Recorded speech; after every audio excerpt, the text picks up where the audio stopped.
They were shooting through the windows. There were artillery shells by the gates. We came out at 7:30 a.m.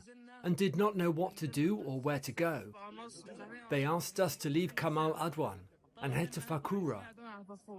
The way there is no road, just deep sand. My father kept having to pull me out of the sand. Piles of sand that is difficult to walk in with an injury. The patients that were evacuated now have been held for interrogation for 24 hours despite their injuries. The occupation did not care that they were injured and left them out in the cold for 24 hours.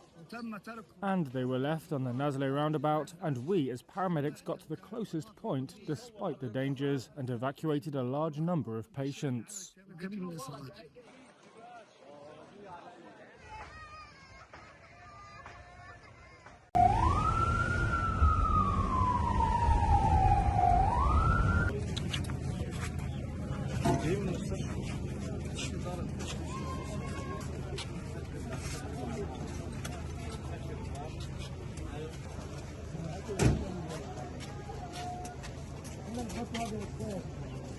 الساعة 4 الفجر تقريبا دخل علينا الجيش على المستشفى كمال عدوان.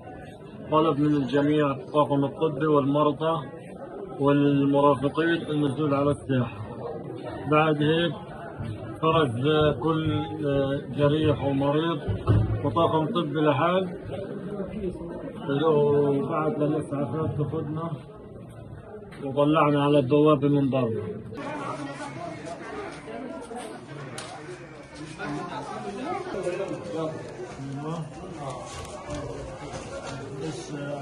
أخذونا على التحقيق. طبعا كانت الساعة تقريبا 3 العصر. من الساعة 3 العصر شلحونا سكن وخلونا قاعدين لحد المغرب، ولا واحد متعرف علينا، ما بين الغبرة ويجي يشتمك ويغلط عليك ويكف عليك يعني بأبشع صورة.